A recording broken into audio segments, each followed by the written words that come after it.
Hey y'all, it's Rick here with Uncommon Communion, and it is match day 14. Now, I had hoped to record this on Tuesday evening, which would have been the end of match day 13, but here we are. It got kind of late because I was watching the game. Yeah. So instead, here we are on Wednesday morning, and I'm glad I can be with you because things are about to change in the World Cup. So before that, though, let's get started as the way we always start by recognizing, realizing, celebrating, and affirming that we are always and everywhere in the holy presence of the more and each other. So it is World Cup time and things are about to get serious. Now, if you saw my post the other day, the video that I posted, I think yesterday, and quite a few folks did, it was pretty cool to see more and more interest, folks reading, watching, actually would be watching because it was a recording, um, to see that there is, I think, I feel, I believe some interest in what I am doing with this little detour or little modification with the website, the podcast, the Uncommon Communion. And as I stated, the goal is to welcome folks who are new to soccer, to give you that big World Cup hug, if you will, and to do this by giving you, sharing with you information that is important where we are right now in the World Cup, so that you have something in mind to have conversations with those folks that you come across in your workplace as you go about your business, who are wearing the soccer gear. Because I'll tell you what, y'all, there is nothing that warms my heart better when someone says to me, asks me a question, or says, "Hey, are you watching the cup?" or "What do you think?" Instantly, there is a bond, there's a communication. There's something pretty cool about that. So, again, little, maybe big bits of information to help you to be able to kind of navigate this, especially if you're brand new to it. So, where are we? Well, yesterday was the end of the second of the group games, the group stages. All right. And we'll talk a little bit more about that here in a second. So, what that means is starting today, Wednesday, match day 14, we are going to have 6 games across the day. Prior to this, you may have noticed we had 4 games at most, but now we are upping that. We're going for 6 games. The challenge is, though, that 2 will be played simultaneously. So before we talk about who's playing today and what times we're playing, oh, spoiler alert, it's 3, 6, and 9. Super easy to remember. 3 o'clock, 6 o'clock, 9 o'clock. That's Eastern time, of course. That's today. Tomorrow will be a little bit different. But the reason that we are shifting is really, I think, the reason behind a World Cup that we are seeing like none other. And that is because this year, this cycle, we have expanded from 32 teams to 48 teams. All right. And you may have heard this already, but again, if you're kind of new to how this works, you may not understand the ramifications of that. So here it is. With 32 teams, you would have 4 groups of 8, or you'd have 8 groups of 4 in the round robin, right? Opening rounds. Everybody plays each other 3 games, and 16 of the teams would be eliminated because the top 2 teams of each group would go on to the knockout rounds, right? And you would have the round of 16. So you had literally half of the teams. First of all, you had a smaller beginning team, so fewer teams made it, 32 teams, right? And you very quickly eliminated half of those teams. Now, what we have done, or FIFA has done this year, which was certainly people looked at with skepticism. And the jury is not completely out yet on whether this was a really wise move as far as the duration, because it's making the cup longer this time. But what they have done is they've brought in 48 teams, right? So that's 32, that's 16 more teams. And they are going to go down to the round of 32 after this period this week, right? So it's more groups. I think it's up to Group I or K. I mean, so it's four divided by 48, which is escaping me right now. I think it's 11 groups, right, or 12 groups. 12 groups. Doing my little mental math here. So what they are doing is it is not just the first and second place teams in those groups. It is also some third place teams.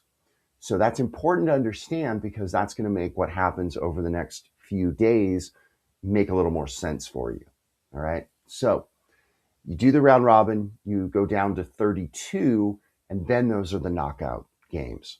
Again, we'll talk about what that means here in a moment. So, what is happening today and tomorrow and Friday, and I believe it goes into Saturday. I'm not sure if it goes all the way to Sunday. I haven't been looking that far ahead just yet. Is the last game of each group. Now, they're played simultaneously. So what that means is, for example, today at 3 o'clock, the four teams that are playing, so two games of two, of course, right? They are all in the same group. And they play them simultaneously because a number of years ago, this is, if I had looked up my soccer lore, my soccer history, I could give you the exact specifics. But a number of years ago, two teams, knowing that they had advanced, played a horrible game to a tie. They basically decided that nobody was going to win, and they played to a tie because they knew what they needed to advance, right? So they play them simultaneously so that nobody knows what they need. So the two games are going on at the same time. So it just makes it much more competitive and actually, quite honestly, much more fun.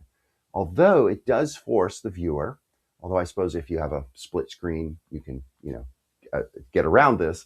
It does force the viewer to choose because prior to this, there was only one game at a time. So you could watch just that and not worry about anything else going on.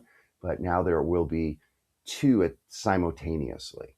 And again, it's designed because teams are going to know going into this third game what they need to be able to advance to the knockout round. And the knockout round is the elimination round, right? So no more ties. So the games are played to a winner.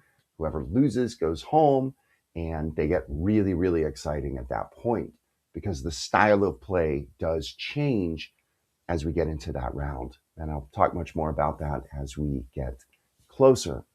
So before we part and I run out the door, let's talk about a little bit about yesterday. Portugal woke up.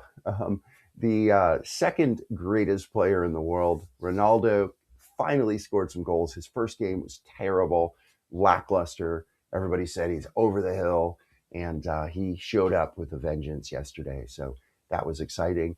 The Britain-Ghana game, the England-Ghana game, not terribly exciting, but 0-0, 0-0 draw. England apparently has a long history of going 0-0 in their second game in the World Cup. They did that against the U.S. in the last cycle. And it was a very hard game to watch at times, but showed what defensive soccer really looks like, where a team just backs themselves up. That was Ghana yesterday, and didn't care about winning, just didn't want to lose, and that's the way it turned out. Then we had a couple other games yesterday that were easier to watch, and I stayed up late watching Congo and Colombia, and that was a pretty exciting game and enjoyed watching that. So what's on tap today? Well, we have at 3 o'clock, we have Bosnia and Qatar playing in one game, and then we have Switzerland and Canada. Switzerland and Canada are the number 1 and 2 in the group right now. So whoever wins that will get the top in the group, which means they get a better seeding when they go into the knockout round. So a first place team coming out of the group will play a second or third place team in the round of 32. So that will be important. Keep an eye on Bosnia, because right now, as we are making predictions of who the U.S. will play. Now, the U.S. is through. We're going to play Turkey tomorrow. We'll talk more about that in the next video that I'll record for tomorrow. But Bosnia is a big possibility right now. It's the top possibility that they're going to win third place, and that we are going to play them next week in the round of 32. 6 o'clock today, a couple good games. We got Morocco and Haiti. Haiti has already been eliminated. Morocco's a powerhouse. They're fun to watch. So that should be an exciting game. And then on the other side, the game I really want to watch today is Scotland and Brazil.